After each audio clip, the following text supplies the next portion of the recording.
Let me be very clear about what happened at 04:23 this morning over the Western Pacific. Because what occurred in the skies above Guam is not a military exercise gone wrong. It is not a technical malfunction. It is not an accident that can be explained away in a press briefing with carefully managed language. What it is the operational demonstration of a capability that the United States Department of Defense has been told about, has been briefed on, and has consistently chosen to downplay because acknowledging its reality would require a fundamental restructuring of how we position forces in the Pacific theater. Having been inside the national security apparatus of the United States government, having sat in rooms where Pacific Command presents its war plans, and where the language of deterrence gets manufactured before it reaches Congress, I can tell you with complete certainty that what China demonstrated this morning was not improvisation. It was the execution of a strategic capability that has been in development since 2015. That has been tested in remote locations and that was deployed this morning with surgical precision designed to send one message to Washington. Your forward bases are not sanctuaries. They are hostages. Stay with me because by the end of this analysis, you will understand something that virtually no one in mainstream commentary is positioned to tell you, which is that the era of uncontested American power projection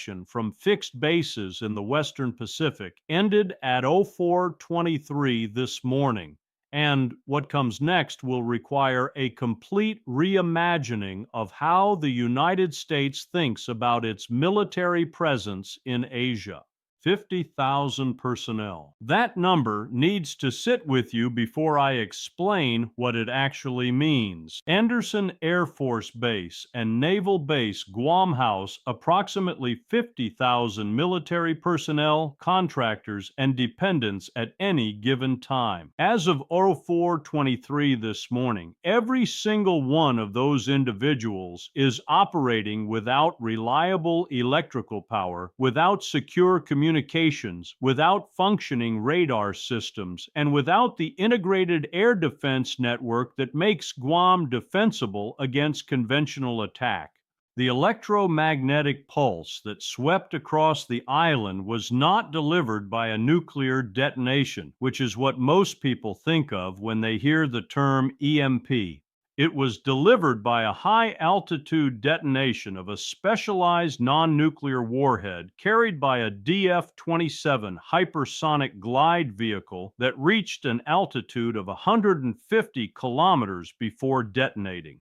The weapon does not produce fallout. It does not create mass casualties. What it does is generate an electromagnetic field powerful enough to permanently damage unshielded electronics across a radius of approximately 400 kilometers. Every transformer on Guam's civilian power grid is now slag.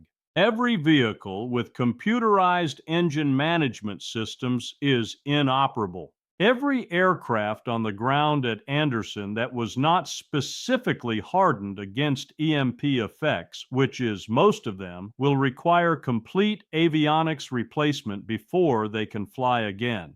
The hardened command facilities are functional, which is why we know what happened, but they are islands of capability in an ocean of darkness. The base can communicate with Pearl Harbor and with Indo-Pacific Command, but it cannot coordinate air defense, it cannot launch sorties, and it cannot provide logistics support to the ships that depend on Guam as their primary resupply point in the Western Pacific. But if you think this story is simply about one base going dark, you are missing the far deeper and far more dangerous reality. Because what China demonstrated this morning is not just a weapon. It is a strategic concept. And that concept is this: the United States has built its entire Pacific defense architecture on the assumption that its bases are untouchable sanctuaries from which power can be projected without risk to the infrastructure itself.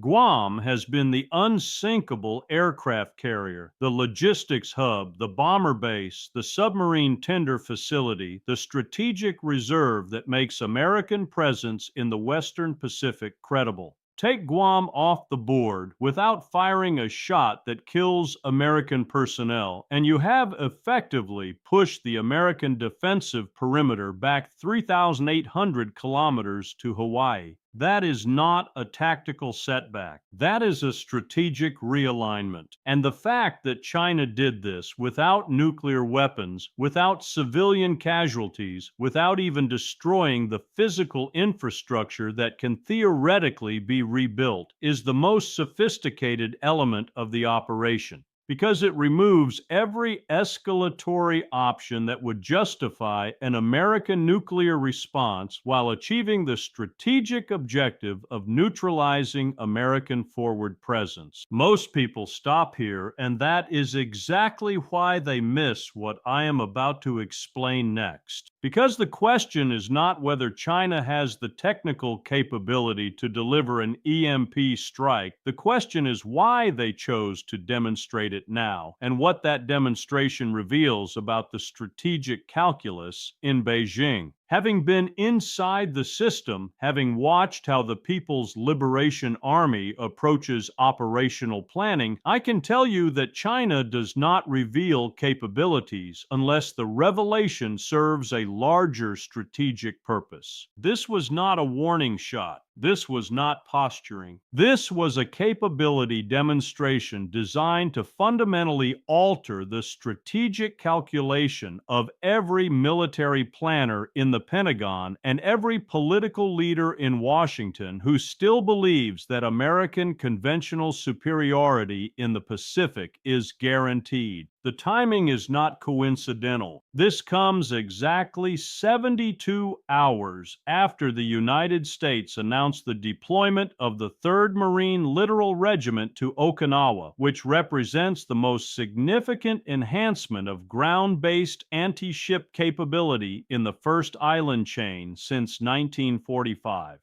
Beijing watched that deployment, calculated its implications for their ability to operate freely in the Taiwan Strait and the South China Sea, and responded not with rhetoric, not with diplomatic protests, but with an operational demonstration that says your forward bases are not force multipliers. They are vulnerabilities, and we can take them off the board whenever we choose without triggering the nuclear threshold that would bring your strategic forces into play. The cost exchange ratio is what makes this strategically elegant. Each DF-27 missile costs approximately $40 million to produce. The damage to Guam's electrical infrastructure and to the aircraft on the ground at Andersen will cost somewhere between $15 and $20 billion to repair. That is a 1 to 500 cost ratio. But the strategic cost is incalculable because every contingency plan for defending Taiwan, for maintaining freedom of navigation in the South China Sea, for deterring aggression against the Philippines, or Japan, every single one of those plans assumes that Guam is operational. Take Guam off the board for 90 days, which is the minimum time required to restore electrical infrastructure and replace damaged aircraft, and you have a window in which American power projection capability in the Western Pacific is degraded to a level not seen since 1941. China does not need to invade Taiwan in that window. They simply need to establish facts on the water and in the air that become irreversible before American capability is restored. That is how you reshape a strategic environment without firing the shots that trigger a great power war. What comes next is where things take a serious turn, because the Pentagon is right now conducting an assessment of how many other forward bases are vulnerable to the same type of attack, and the answer is going to be uncomfortable. Kadena Air Base in Okinawa, which houses the largest concentration of American air power in the Pacific, is within range. Misawa Air Base in northern Japan is within range. Osan and Kunsan Air Bases in South Korea are within range. Every single fixed American base west of the international date line is potentially vulnerable to the same capability that was demonstrated over Guam this morning. The only bases that are not vulnerable are the ones that either do not exist yet or that are so dispersed and hardened that they do not present concentrated targets worth a $40 million missile. That means the entire American basing strategy in the Pacific, which has been built over 75 years on the assumption of sanctuary status for major installations, is now operationally obsolete. The only question is whether Washington will acknowledge that reality and begin the painful, expensive, politically difficult process of restructuring how we position forces in Asia, or whether we will continue to operate under assumptions that have been invalidated but are too comfortable to abandon. Now, I want to address the counter-argument because I never want you to simply take my analysis and accept it uncritically. The counter-argument goes like this: China would never actually use this capability in a real conflict because doing so would trigger American retaliation that Beijing cannot afford. The EMP strike on Guam was either an accident, which China will deny, or it was a rogue action by PLA elements not under central control, or it was a technical test that went wrong. Washington will accept one of these explanations because acknowledging the alternative would require responses that nobody wants. That is the argument you will hear from people who want to believe that deterrence is still functioning and that the strategic stability of the last 40 years remains intact. And I am telling you that argument is wrong. It is wrong because it misunderstands what China is trying to achieve. Beijing is not trying to trigger a war.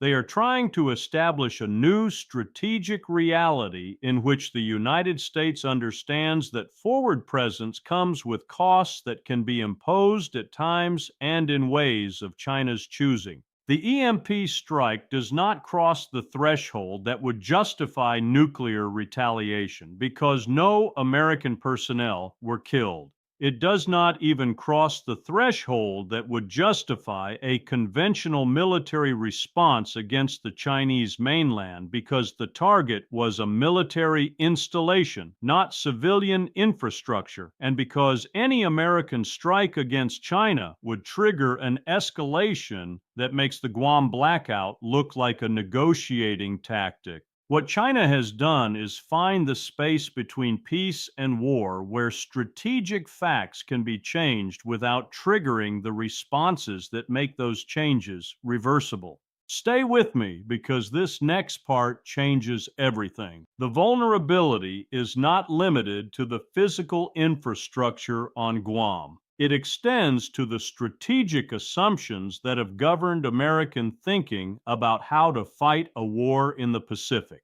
Every war plan that Indo-Pacific has developed assumes that within the first 48 hours of conflict, American forces can surge air power from Guam, can position submarines using Guam as a forward logistics hub, can coordinate joint operations using Guam's command and control infrastructure. Take that capability off the board, and every timeline extends, every risk calculation changes, every assumption about how quickly the United States can respond to aggression in the Taiwan Strait or the South China Sea has to be rewritten. The challenge is not just technical, it is conceptual, Because the American way of war in the Pacific has been built on the assumption of sanctuary bases, on the assumption that we fight from positions of uncontested logistical superiority, on the assumption that our adversaries will accommodate our operational preferences by limiting their targeting to forces in the field rather than the infrastructure that enables those forces to deploy and sustain themselves. China has just announced that those assumptions are void. They have done it in a way that does not kill Americans, that does not justify the escalation that would reverse the strategic shift. And that demonstrates a level of technical sophistication that most American planners did not believe China possessed. The economic dimension is equally consequential. Guam's civilian economy is almost entirely dependent on the military presence. Tourism exists, but it is secondary to the economic activity generated by 50,000 military-connected personnel and the contractors who support them. With the base effectively non-operational for a minimum of 90 days, the civilian economy collapses. The message to Pacific allies is unmistakable. Association with American military presence makes you a target for capabilities that can devastate your infrastructure without providing the justification for American protection that makes the alliance valuable. Japan is watching this. South Korea is watching this. The Philippines is watching this. Australia is watching this. And every government in the region is conducting the same calculation. If China can take Guam off the board without triggering American retaliation, what does that mean for the credibility of American extended deterrence? If the United States cannot protect its own primary forward base, how credible is the commitment to defend allies when the cost of that defense has been demonstrated to be catastrophically high? But if you thought that was the full strategic picture, it is not. Because the most dangerous element of what happened this morning is not the damage to Guam, it is the demonstration of precision targeting against a heavily defended target. Guam is not some undefended island in the Pacific. It is home to the most advanced integrated air defense systems the United States possesses. THAAD batteries, Patriot systems, Aegis as shore installations, all designed to intercept exactly the type of hypersonic threat that delivered the EMP weapon. And they failed. Not because the systems are poorly designed, not because the operators were incompetent, but because the DF-27 hypersonic glide vehicle that carried the warhead is specifically designed to defeat those systems. It approaches from angles that ground-based radars cannot track continuously. It maneuvers in ways that make intercept calculations impossible with current technology. And it delivers its payload at altitudes where interception is technically feasible but operationally unreliable. The fact that the strike succeeded against Guam's defenses is the real message to every military planner in the Pentagon. It is not just that China has the capability to strike American bases with EMP weapons. It is that they have the capability to deliver those weapons through defensive systems that we have spent billions of dollars developing specifically to prevent exactly this type of attack. What this means for the broader strategic competition between the United States and China is profound. For the last 20 years, American defense planning has been based on the assumption that even if China develops capabilities that threaten American interests, the United States will maintain a qualitative edge in the technologies that matter most. Stealth, precision strike, integrated air defense, space-based reconnaissance, all the capabilities that enable the American military to operate in contested environments with acceptable risk. What the EMP strike on Guam demonstrates is that China has achieved parity or superiority in at least one domain that matters enormously, which is the ability to deliver strategic effects against fixed targets through advanced missile technology. And if they have achieved that level of capability in hypersonic strike systems, the assumption that American qualitative superiority is guaranteed in other domains becomes questionable. The question is no longer whether China can challenge American military dominance in the Western Pacific. The question is whether American military dominance in the Western Pacific still exists in any meaningful operational sense. The historical parallel that keeps coming to my mind is the period between 1939 and 1941, when the assumptions that governed European security for the previous 20 years collapsed in the face of operational realities that military planners had been told about but had chosen not to take seriously. The Maginot Line was supposed to make France secure. Fixed fortifications, interlocking fields of fire, the assumption that defensive positions could not be bypassed by mechanized forces moving through terrain that conventional wisdom said was impassable. And then, in May of 1940, German armored columns moved through the Ardennes, bypassed the fortifications, and rendered the entire defensive concept obsolete in 72 hours. That is what has just happened to American basing strategy in the Pacific. The difference is that in 1940, the collapse of French defenses led to immediate military catastrophe. What happened at Guam this morning does not lead to immediate catastrophe because we are not yet in a shooting war, but it reveals that when that war comes, if that war comes, the assumptions that govern how we think we would fight it are already obsolete. And the challenge for Washington is whether it has the strategic imagination and the political will to restructure American posture in the Pacific based on the reality that was demonstrated this morning rather than the comfortable assumptions that have governed planning for the last 75 years.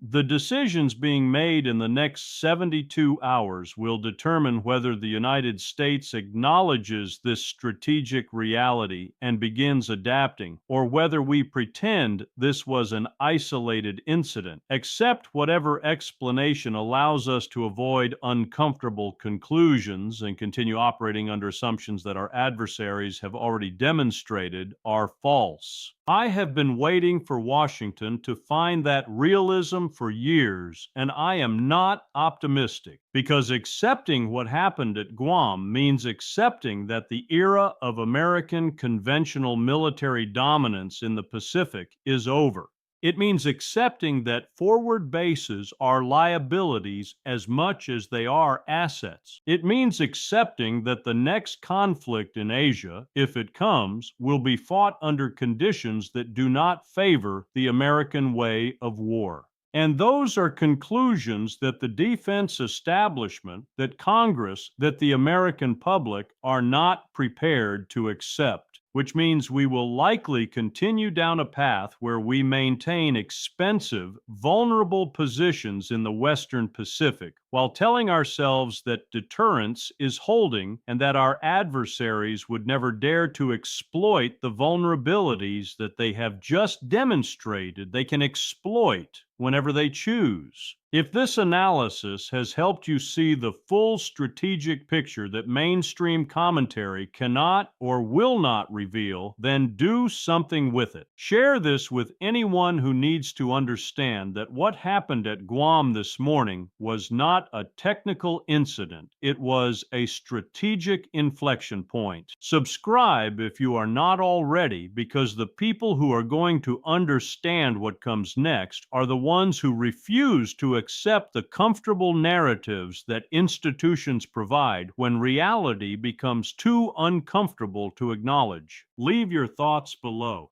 Tell me, do you believe the Pentagon will fundamentally restructure American basing in the Pacific in response to what happened this morning? Or will this be explained away as an anomaly that does not require changing the strategic assumptions that have governed American posture for decades? I read everything you write, and these conversations matter because the decisions being made in the next weeks in Washington will have consequences that outlast any news cycle, any administration, and any temporary political advantage. Stay informed, stay clear eyed, because the world changed this morning, and understanding how it changed is the first obligation of anyone who takes the future seriously.